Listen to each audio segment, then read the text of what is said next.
Highlighting female success, She Talks Asia looks to inspire Filipinas partly through interviews with stars and women on the rise.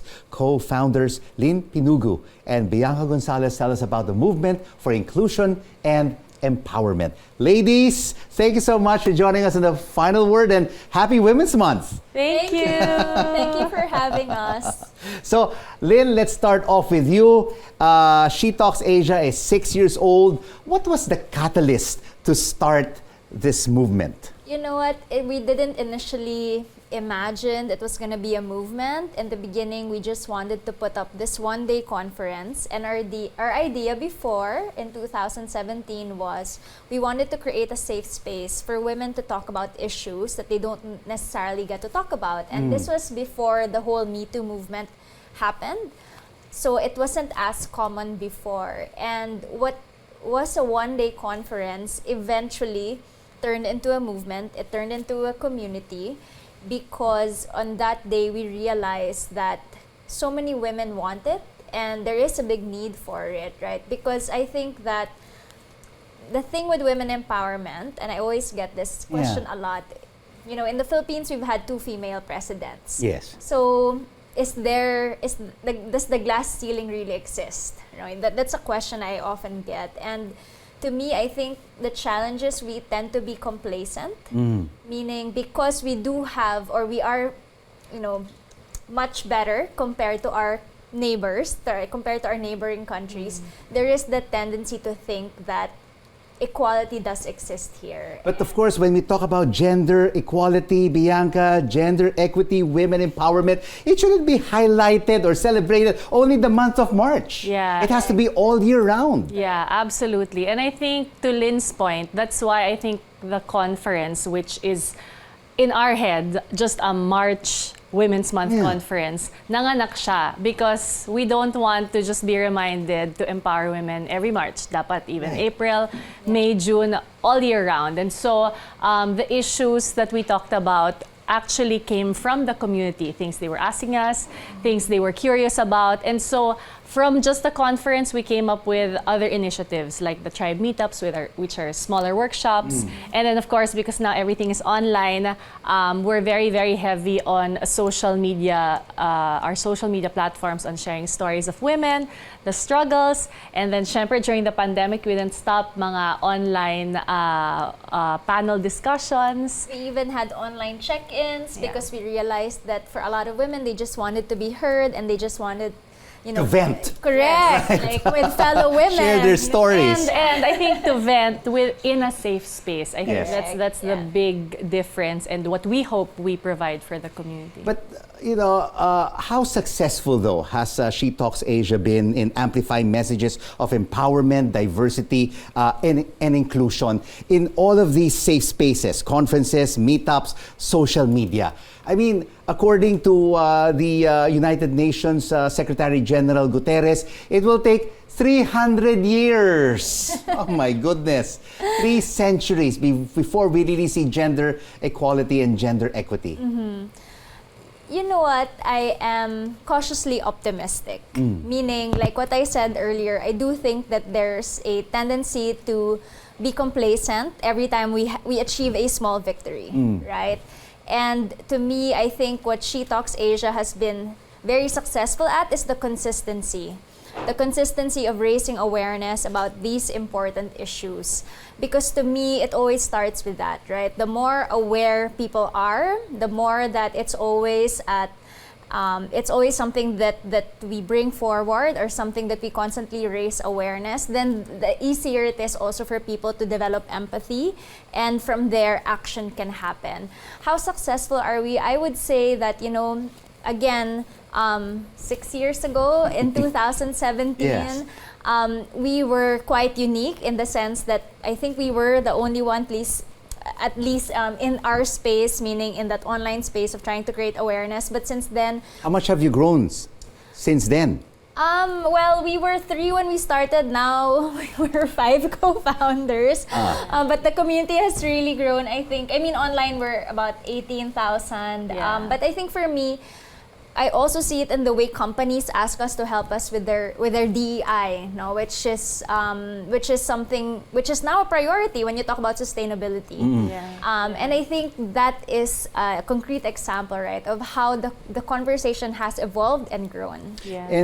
And Bianca, of course, you have these conversations, you have these chats, sharing stories in your safe spaces, but directly, how do you become women mentors? I mean, to the people, to the women who really want to be empowered directly and want to be inspired. Right. So in our community, aside from the founders, we have something we call the She Talks Asia Tribe Council, who are originally, they're women from our community who follow, who attend our events, and then now they're more involved in the actual planning. So because we want varied voices, of course, younger generation, older generation as well. So for example, our summit, our Women's Summit happening on March 25, all of the topics there came from the community. So we're tackling about rebuilding how we see our finances, rebuilding our careers. So in that sense, we connect the women, the accomplished women that we've come across to speak at our events, to hopefully mentor nga, those in our community who will attend it. So when is this main event that you're having this coming March? Yes, March 25. March 25. That's a Saturday. So please don't go to the Blackpink concert. Grabe. No, gabi pa yung Blackpink concert. Pwede both. Morning. What time is this on March This is 25th? from 10 a.m. This is on a Saturday. till 5. Yes. Okay, so Yeah. before you go to the Blackpink concert, please pass by the Women's Summit of She Talks Asia first. And I'm sure a lot of women are watching us right now, no, on the final word. Share with us what could be the catalyst for women to say, I am empowered, I want to take charge of my life, I want to take charge of my finances, I want to take charge of the family. Of Being course, well, of course, a host, a wife, and a mother. well, not to be a downer, but a lot of times, especially here in our country, medyo negative yung nagiging catalyst to want to empower yourself, whether it be violence, abuse, Yes. you want to earn your own money, right? But aside from that, what I see, especially with the work that we do, what is that catalyst that makes a woman want to say, I want to take charge of my Yeah. life, is when they see the women that came before them. Kaya pala nila to. You can do this pala. You can take this route pala. Oh, you can start your own business at 20 years old. Oh, you can start again at 40 years old. So it's more of seeing stories of women where they see themselves and they're like, hey, I can be that too. Yeah, I can do it, right? Yeah. I mean, over the past 6 years, Lynn, which generation are we seeing more empowered women? Is it the baby boomers? Is it the Gen X? Is it the millennials? Or the Gen Zs? You know, I'm tempted to say that it's the younger generation, but now that I think about it, I do think that our definition of empowerment has evolved. Yeah. Right. So I think it's unfair to say that one generation is more empowered than the other. What I can say is because there's more conversation about empowerment, our definition of it has been broadened. Yeah. And I think that's really what I love about the work that we do. We put a lot of emphasis on intergenerational wisdom, on intergenerational sharing. Yeah. Because to me, it's easy to just pit one generation against the other, right? Yeah, because they can say sometimes that Gen Zs or the millennials, I can't relate to the baby boomers, right? Yeah. Like, They're mean, too they're- old. Yeah, or ako napagdaanan ko na yan, ganito Yes. dapat. Oh. But in reality, Or kunwari, the kids would say, oh, you're so outdated, that's Yeah. not applicable anymore. Yes. But I mean, both perspectives are valid. All perspectives are valid. They all have a different understanding of what's currently happening, and to us, it's important to learn from all generations. So So do you have women mentors also from the 50s and the 60s and from every generation? we have what you call Estee Generations, wherein we feature, we try to feature women from different decades, and they all answer the same questionnaire.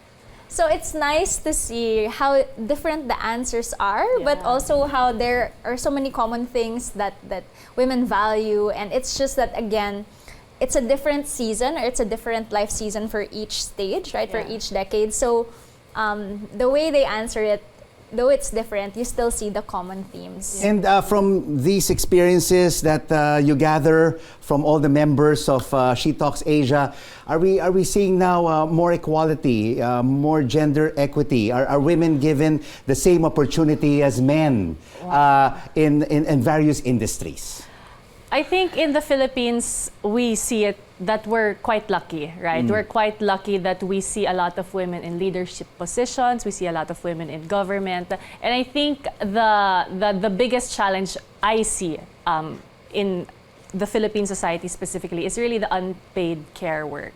It's really that because we all know that usually ang nanay or ang babae, ang ate, ang lola ang naiiwan sa bahay to take care of the kids. So that definitely should be, I guess, addressed na dapat tulong-tulong talaga. Yeah. I would also add that I think we see it from on a certain socioeconomic level that there is a lot of women empowerment or progress has been made in that aspect, but we need to bring it to the grassroots, right? Because it's a whole different conversation there, and in many ways, it's again, it's easy for us to think that we're equal because we have access to opportunities, but that's not the marginalized sector of Correct. society That's not the reality need our help. for women and girls from marginalized communities still.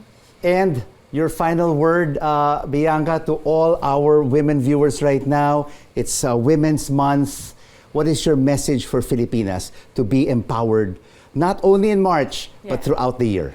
Yeah, absolutely. I think that every woman deserves to go for what she wants, not necessarily what her parents want for her, what her partner wants for her, what she feels pressured to do, but really like think deep down, what is it you want, and know that you deserve to have that and work for that. And Lynn? For me, don't be afraid to embrace your uniqueness because that's how you'll make a positive contribution in the world. So do find ways to make your voice count and speak up for others who cannot. Thank you so much for those inspiring words for all Filipinas who are watching us right now in the final word. Happy Women's Month to both of you, and thank you so much for joining us tonight. Thank you for having us. She Talks Asia co-founders Lynn Pinugu and Bianca Gonzalez.